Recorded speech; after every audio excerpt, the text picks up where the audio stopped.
Hello. आज के इस वीडियो लेक्चर में हम सीखने जा रहे हैं physiological anatomy of autonomic nervous system. Autonomic nervous system हमारी बॉडी की एक फंक्शनल डिवीजन है। जैसे कि मोटर नर्वस सिस्टम है, सेंसरी नर्वस सिस्टम है, वो सारे एक फंक्शन को परफॉर्म करते हैं, इसलिए उनको बोलते हैं functional division of nervous system. वैसे ही ऑटोनॉमिक नर्वस सिस्टम एनाटॉमिकली और फिजियोलॉजिकली एक अलग फंक्शन को परफॉर्म करता है, इसलिए ऑटोनॉमिक नर्वस सिस्टम हमारे नर्वस सिस्टम का एक फंक्शनल डिवीजन है। ऑटोनॉमिक नर्वस सिस्टम हमारी बॉडी की वेजिटेटिव फंक्शंस को कंट्रोल करता है। वेजिटेटिव फंक्शंस मतलब सेल के basal metabolic rate, heart rate, blood pressure response, ये सारी चीज़ें जो हैं वो ऑटोनॉमिक नर्वस सिस्टम हमारे सबकॉन्शियस लेवल में, बगैर चीज़ों को हमारे कॉन्शियस में लाए हुए सबकॉन्शियस लेवल में ऑटोनॉमिक नर्वस सिस्टम ये सारे फंक्शंस को कंट्रोल करता है। ऑटोनॉमिक नर्वस सिस्टम के दो मेन पार्ट्स होते हैं। पहला पार्ट है सिंपैथेटिक ऑटोनॉमिक नर्वस सिस्टम और दूसरा पार्ट है parasympathetic autonomic nervous system. Sympathetic autonomic nervous system anatomically अगर देखा जाए तो उसको बोलते हैं थोरैको lumbar outflow. Sympathetic autonomic nervous system जो सिंपैथेटिक डिवीजन है ऑटोनॉमिक नर्वस सिस्टम का, वो उसको बोलते हैं थोरैको लंबार आउटफ्लो। अभी सिर्फ आप टर्म याद रखिए, बाद में हम एक्सप्लेन करेंगे कि थोरैको लंबार आउटफ्लो क्या होता है। जो parasympathetic division of autonomic nervous system है उसको बोलते हैं क्रेनियो सैक्रल आउटफ्लो। सो सिंपैथेटिक जो डिवीजन है वो कहाँ से निकलता है, वो है थोरैको लंबार आउटफ्लो। मतलब जो स्पाइनल कॉर्ड है उसका थोरैको lumbar segment T1, T2, T3, T10, T12, T12 तक और L1, L2 को इंक्लूड करके इन सारे सेगमेंट से जो है सिंपैथेटिक नर्वस सिस्टम निकलता है। जबकि पैरासिम्पैथेटिक नर्वस सिस्टम क्रेनियोसैक्रल आउटफ्लो से निकलता है। इसका मतलब जो ब्रेन में जो क्रेनियम के अंदर है उसमें से क्रेनियल न्यूक्लियाई 3, 7, 9 और 10, जो क्रेनियल नर्व्स के न्यूक्लियाई हैं, कौन कौन से क्रेनियल नर्व्स इन्वॉल्व हैं, 3, 7, 9 और 10 क्रेनियल नर्व्स के न्यूक्लियाई से निकलता है क्रेनियल आउटफ्लो। और सैक्रल आउटफ्लो निकलता है S2, S3 और S4 segment of spinal cord से।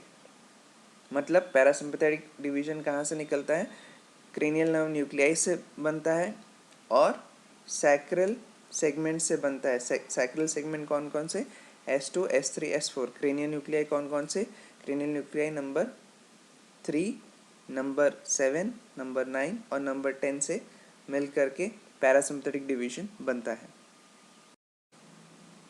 ऑटोनॉमिक नर्वस सिस्टम या कोई भी पार्ट ऑफ नर्वस सिस्टम, उसका फंक्शनल यूनिट, स्ट्रक्चर और फंक्शनल यूनिट एक न्यूरॉन होता है। न्यूरॉन के नॉर्मल स्ट्रक्चर को अगर हम देखें तो उसमें सेल बॉडी होते हैं। सेल बॉडी से निकलते हैं डेंड्राइट्स, बहुत सारे डेंड्राइट्स निकलते हैं। ये डेंड्राइट्स सिग्नल्स या फिर इम्पल्सेस को रिसीव करने के लिए होते हैं। फिर जो इम्पल्स रिसीव किया उसको फॉरवर्ड ले जाने के लिए एक मेन ब्रांच होता है जिसको बोलते हैं एक्सॉन, और फिर वो एक्सॉन टर्मिनल बटन्स के थ्रू साइनेप्स करता है दूसरे न्यूरॉन्स पे। सो एक न्यूरॉन्स जो यहाँ पे हम देख पा रहे हैं उसका स्ट्रक्चर है सेल बॉडी, डेंड्राइट्स, उसका एक्सॉन और टर्मिनल बटन्स। ये न्यूरॉन जो है वो functional unit of nervous system है। तो इसके स्ट्रक्चर को समझना बहुत ही ज़रूरी है अगर हम किसी भी डिवीजन ऑफ नर्वस सिस्टम को सीखना चाहते हैं। ये न्यूरॉन हमारे डायग्राम्स में कैसे रिप्रेजेंट होगा, ये जो डॉट है वो सेल बॉडी है, इसकी डेंड्राइट्स को यहाँ पे नहीं शो किया जाएगा, ये सेल बॉडी को रिप्रेजेंट करता है। ये जो स्ट्रेट लाइन यहाँ से निकल रहा है वो एक्सॉन को रिप्रेजेंट करता है और ये टर्मिनल बटन्स या साइनेप्स को रिप्रेजेंट करता है। आइए हम देखते हैं एक general overview autonomic nervous system का। जैसे कि हम बोल रहे थे सिंपैथेटिक डिवीजन बनता है थोरैको लंबार आउटफ्लो से और पैरासिम्पैथेटिक डिवीजन बनता है क्रेनियोसैक्रल आउटफ्लो से। उसका मतलब क्या होता है? यहाँ पे आप देख सकते हैं कि जो स्पाइनल कॉर्ड है उसके सेगमेंट्स हैं, ये सर्वाइकल सेगमेंट है, ये थोरैसिक सेगमेंट है, ये लंबार सेगमेंट है और ये सैक्रल सेगमेंट है। तो जो हमारा सिंपैथेटिक ऑटोनॉमिक नर्वस सिस्टम है उसका जो न्यूरॉन्स है वो निकल रहे हैं थोरैसिक सेगमेंट से और लंबार L1 L2 सेगमेंट से। T1 to T12 thoracic segment से निकल रहे हैं और L1 L2 सेगमेंट से निकल रहे हैं। जबकि क्रेनियोसैक्रल आउटफ्लो जो हम पैरासिम्पैथेटिक के लिए बोलते हैं, जो क्रेनियोसैक्रल आउटफ्लो है उसके न्यूरॉन्स निकलते हैं ब्रेन स्टेम में जो न्यूक्लियाई हैं, क्रेनियल नर्व्स न्यूक्लियाई हैं, वहाँ से न्यूरॉन्स निकलते हैं और जो सैक्रल डिवीजन है वहाँ से S2 S3 S4 से जो है वो पैरासिम्पैथेटिक डिवीजन के न्यूरॉन्स निकलते हैं। अब जब हम बात कर रहे हैं न्यूरॉन्स की, तो न्यूरॉन्स को दो टाइप ऑफ न्यूरॉन्स में डिवाइड किया गया है। कौन कौन से दो टाइप ऑफ न्यूरॉन्स हैं, नाम याद रखिएगा, प्री गैंग्लियोनिक न्यूरॉन और पोस्ट गैंग्लियोनिक न्यूरॉन। उसको हम डिटेल्स में पढ़ेंगे अगले डायग्राम में, बट सिर्फ अभी आप नाम याद रखिए, प्री गैंग्लियोनिक न्यूरॉन और पोस्ट गैंग्लियोनिक न्यूरॉन। और ये सारे आउटफ्लोज किस चीज़ों को कंट्रोल करते हैं? ये कंट्रोल करते हैं हमारी बॉडी की वेजिटेटिव फंक्शन, प्यूपिल के डायलेशन या कंस्ट्रिक्शन को, हार्ट रेट को, लंग्स में जो है रेस्पिरेटरी पैसेज के डायमीटर को, जो लिवर, स्टमक और पेनक्रियास है उसके एक्सोक्राइन ग्लैंड्स को जो सिक्रीट करने के लिए, स्टिमुलेट करने के लिए इनके फंक्शंस होते हैं। इंटेस्टाइन में इनकी मोटिलिटी को बढ़ाने या कम करने के लिए इनका फंक्शन होता है। किडनी में यूरिन फॉर्मेशन का एक फंक्शन होता है जो ये कंट्रोल करते हैं। एड्रिनल मेड्यूला में इनका फंक्शन होता है जो एपिनेफ्रिन और एपिनेफ्रिन के सिक्रीशन को कंट्रोल करता है। कोलॉन में इनका फंक्शन होता है मूवमेंट और डेफिकेशन रिफ्लेक्स के लिए। ब्लैडर में मिक्सचुरेशन रिफ्लेक्स करने के लिए। सेक्सुअल फंक्शंस को भी ये रेगुलेट करते हैं। तो ये सारे जो बॉडी के फंक्शंस हैं वो हमारे ऑटोनॉमिक नर्वस सिस्टम कंट्रोल करते हैं। आइए हम एक छोटे से सेगमेंट को लेते हैं। मान के चलिए ये T1 segment of spinal cord का ट्रांसवर्स सेक्शन हमने लिया है और इस सेगमेंट में हम डिटेल में समझते हैं कि जो ऑटोनॉमिक नर्वस सिस्टम है वो किस किस भागों से बना होता है और उसका जो रिफ्लेक्स आर्क है, क्योंकि autonomic nervous system mainly reflex mechanism से काम करता है, तो उसका रिफ्लेक्स आर्क कैसे बनता है। तो यहाँ पे आप देख सक रहे हैं कि जो न्यूरॉन्स यहाँ से निकलते हैं स्पाइनल कॉर्ड से, जैसे कि हमने पिछले डायग्राम में देखा था कि न्यूरॉन्स जो है स्पाइनल कॉर्ड से निकल रहे हैं। तो ये जो न्यूरॉन्स, रेड कलर के न्यूरॉन्स जो रिप्रेजेंट कर रहे हैं, ये इंटरमीडियोलैटरल हॉर्न, आप यहाँ पे देख सकते हैं, ये जो हॉर्न है स्पाइनल कॉर्ड का उसको बोलते हैं इंटरमीडियोलैटरल हॉर्न।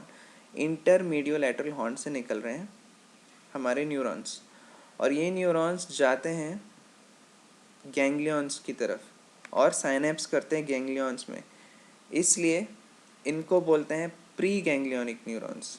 पिछले डायग्राम में हमने डिस्कस किया था प्री गैंग्लियोनिक और पोस्ट गैंग्लियोनिक न्यूरॉन्स। तो इनका जो मोटर पाथवे है, अगर हम इनको डिवाइड करते हैं मोटर पाथवे और सेंसरी पाथवे में, तो इनका जो मोटर पाथवे है वो बनता है प्री गैंग्लियोनिक न्यूरॉन से और पोस्ट गैंग्लियोनिक न्यूरॉन से। ये जो रेड कलर का न्यूरॉन है वो प्री गैंग्लियोनिक न्यूरॉन है और जो ब्लैक कलर का न्यूरॉन है वो पोस्ट गैंग्लियोनिक न्यूरॉन है। जो मोटर पाथवे है इनका वो बनता है प्री गैंग्लियोनिक न्यूरॉन और पोस्ट गैंग्लियोनिक न्यूरॉन से, क्योंकि बीच में एक गैंग्लियन इन्वॉल्व होता है जो कि कलेक्शन ऑफ सेल बॉडी है इन पोस्ट गैंग्लियोनिक न्यूरॉन्स का out of the nervous system.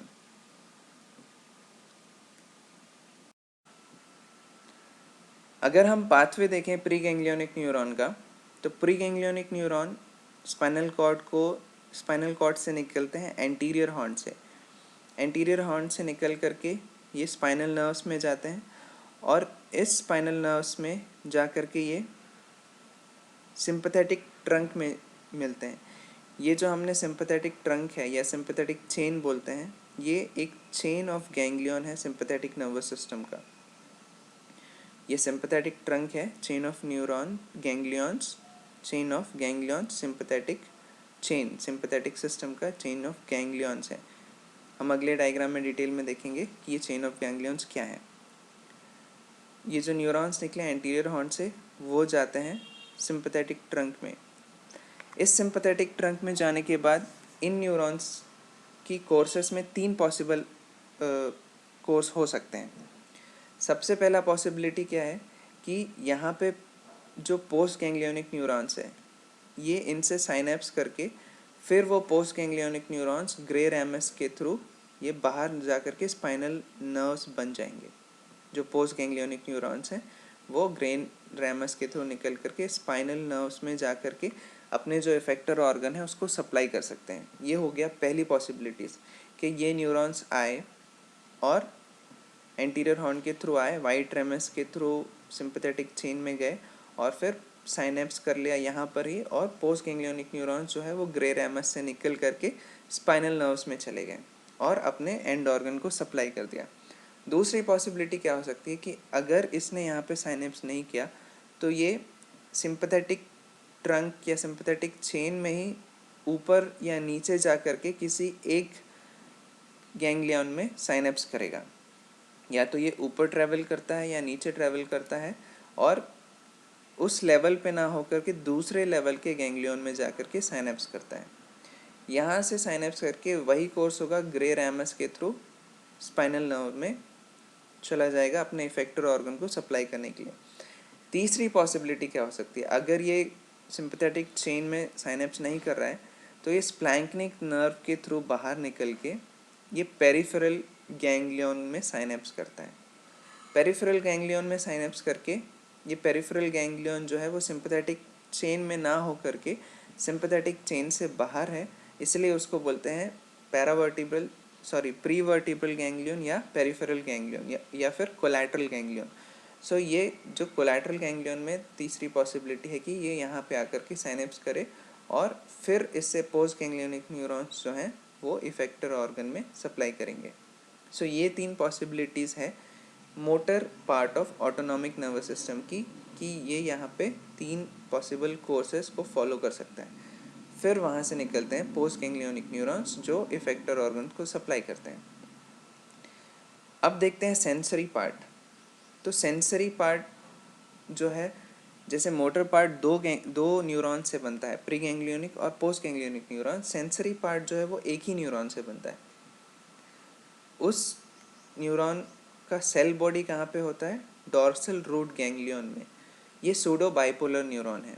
Pseudo bipolar neuron मतलब इसका एक ही एक्सॉन है बट वो निकल करके 2 भागों में डिवाइड हो गए।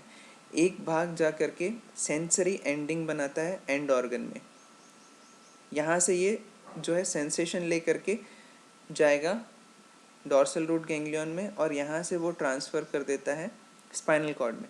स्पाइनल कॉर्ड में या तो ये इससे डायरेक्टली साइनेप्स करता है या तो फिर डॉर्सल हॉर्न में साइनेप्स करता है।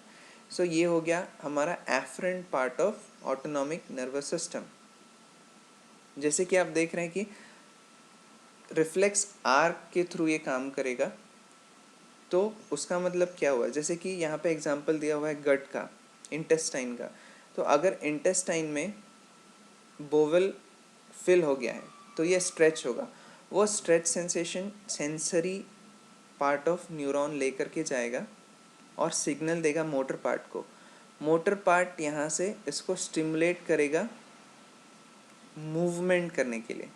सो ऐसे रिफ्लेक्स मैकेनिज्म से जो है सेंसेशन जो जाता है मोटर पार्ट में, सेंसरी एफरेंट के थ्रू जाता है मोटर पार्ट में और ईफरेंट के थ्रू सिग्नल आता है उसके रिस्पॉन्स का कि अगर यहाँ पे फूड पहुँचा है तो सिक्रीशन कराना है या फिर अगर बोलस ज़्यादा है तो मूवमेंट कराना है। सो इस रिफ्लेक्स मैकेनिज्म से ये सिंपैथेटिक या पैरासिम्पैथेटिक डिवीजन रिस्पॉन्ड करते हैं। आइए हम डिटेल में देख लेते हैं एक बार कि physiological anatomy of sympathetic nervous system. उसमें प्री गैंग्लियोनिक न्यूरॉन्स जैसा कि हमने देखा है कि T1 से T12 और L2 सेगमेंट से निकल रहे हैं ऑफ स्पाइनल कॉर्ड। उसमें एक special type of preganglionic neuron होता है जो इनर्वेट करता है एड्रिनल मेड्यूला को। इस डायग्राम में हम देख सकते हैं कि एक प्रीगैंग्लियोनिक न्यूरॉन है जो इनर्वेट कर रहा है एड्रिनल मेड्यूला को। इसका स्पेशल फंक्शन क्या है कि जैसे कि आप देख सक रहे हैं कि ये रेड कलर का है और सिर्फ प्री गैंग्लियोनिक न्यूरॉन है, इसमें कोई पोस्ट गैंग्लियोनिक न्यूरॉन नहीं है। इसका मतलब जो एड्रिनल मेड्यूले के सेल्स हैं, एड्रिनल मेड्यूला के जो सेल्स हैं वो खुद ही एक्ट करते हैं as a post ganglionic neurons और सीक्रेट करते हैं एपिनेफ्रिन और नॉन एपिनेफ्रिन ब्लड स्ट्रीम में। सो ये एक स्पेशल केस है प्री गैंग्लियोनिक न्यूरॉन का जो इनर्वेट कर रहा है एड्रिनल मेड्यूला को। फिर जब हम गैंग्लिया की बात करते हैं तो हमारे पास 3 टाइप के गैंग्लिया हैं। पैरावर्टिब्रल गैंग्लिया, जैसे कि हम डायग्राम में देख सकते हैं, ये जो सिंपैथेटिक चेन हमने पिछले डायग्राम में बात की थी उनको बोलते हैं पैरावर्टिब्रल गैंग्लिया। सिंस ये जो है वर्टिब्रा के जस्ट साइड में लैटरली यहाँ पे हैं, उस वजह से इनको बोलते हैं पैरावर्टिब्रल गैंग्लिया। जबकि दूसरा टाइप ऑफ गैंग्लियन है प्रीवर्टिब्रल और कोलैटरल गैंग्लियन। ये जो गैंग्लियंस जो हैं जो बाहर हैं सिंपैथेटिक चेन के, coeliac ganglion, superior mesenteric ganglion, inferior mesenteric ganglion, aortic renal ganglion, ये सारे गैंग्लियंस जो हैं वो पैरावर्टिब्रल गैंग्लियन से बाहर हैं, इसलिए इनको बोलते हैं प्रीवर्टिब्रल या कोलैटरल गैंग्लियन। ये सारे के सारे as a ganglion role play करते हैं जहाँ पे प्री गैंग्लियोनिक फाइबर और पोस्ट गैंग्लियोनिक फाइबर साइनेप्स करते हैं। फिर वहाँ से निकलते हैं पोस्ट गैंग्लियोनिक सिंपैथेटिक फाइबर और एफरेंट जो है ग्रीन कलर के न्यूरॉन्स जो हमने पिछले डायग्राम में देखे थे वो कंप्लीट करते हैं हमारे रिफ्लेक्स आर्क को। अब हम देखते हैं पैरासिम्पैथेटिक नर्वस सिस्टम को। उसका जो प्री गैंग्लियोनिक न्यूरॉन्स है वो क्रेनियोसैक्रल आउटफ्लो है। मतलब उनके जो प्री गैंग्लियोनिक न्यूरॉन्स हैं वो क्रेनियम के कौन कौन से न्यूक्लियाई से निकलते हैं, क्रेनियल नर्व न्यूक्लियाई से, क्रेनियल नर्व नंबर 3, 7, 9 और 10 से निकलते हैं। और जो सैक्रल पार्ट है वो S2, S3 और S4 पार्ट से निकलता है, सैक्रल पैरासिम्पैथेटिक आउटफ्लो। यहाँ पे हम देख सकते हैं कि क्रेनियल पैरासिम्पैथेटिक आउटफ्लो जो है, जैसा कि हमने बात किया था क्रेनियल नर्व न्यूक्लियाई के बारे में, तो उनके जो न्यूक्लियस हैं वो हमारे पास यहाँ पे लिस्ट है। जो एडिंगर वेस्टफाल न्यूक्लियस है, अगर इस डायग्राम में हम देखें, एडिंगर वेस्टफाल न्यूक्लियस है वो थर्ड क्रेनियल नर्व के प्री गैंग्लियोनिक फाइबर को ओरिजिन करता है। एडिंगर वेस्टफाल न्यूक्लियस से जो प्री गैंग्लियोनिक फाइबर है जो थर्ड न्यूरॉन्स में, थर्ड क्रेनियल नर्व में जाते हैं, उनके प्री गैंग्लियोनिक फाइबर यहाँ से ओरिजिनेट होते हैं। और फिर ये सीलियरी गैंग्लियन में साइनेप्स करते हैं, वहाँ से पोस्ट गैंग्लियोनिक फाइबर जो है वो इनर्वेट करते हैं लेंस ऑफ आई और pupil of eye, pupillary muscles of eye. दूसरा न्यूक्लियस जो है वो है superior salivary nucleus. Superior salivary nucleus और लैक्रिमल न्यूक्लियस एक साथ ही कंसिडर करेंगे क्योंकि ये दोनों जो हैं वो 7th क्रेनियल नर्व में ट्रैवल करते हैं। 7th क्रेनियल नर्व में ट्रैवल करके टर्गोपैलेटाइन और सब मैक्सिलरी गैंग्लियन में साइनेप्स करते हैं और वहाँ से ये लैक्रिमल और सलाइवरी ग्लैंड को सप्लाई करते हैं।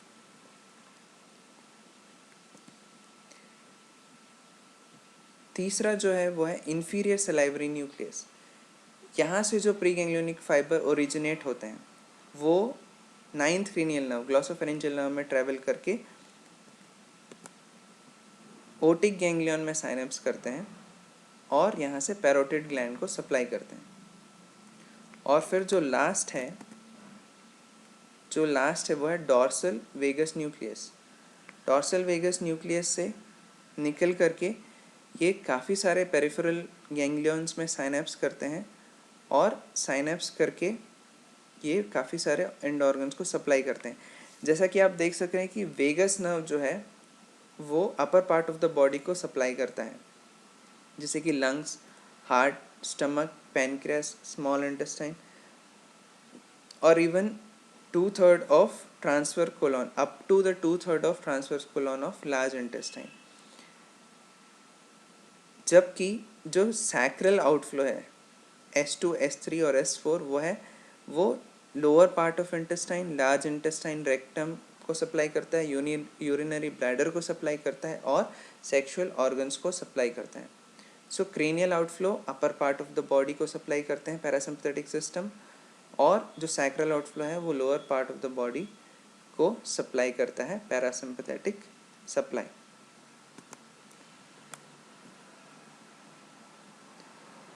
फिर आते हैं पैरासिम्पथेटिक गैंग्लियंस जो कि पेरिफेरल गैंग्लियंस हैं।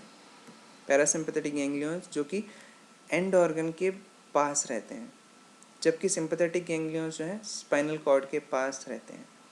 ये एक डिफरेंस है पैरासिम्पथेटिक और सिंपथेटिक नर्वस सिस्टम में। पैरासिम्पथेटिक के जो गैंग्लियंस हैं वो एंड ऑर्गन के बहुत ही पास रहते हैं, जबकि सिंपथेटिक के जो गैंग्लियंस हैं वो जो सिंपथेटिक के गैंग्लियंस हैं वो स्पाइनल कॉर्ड के पास रहते हैं।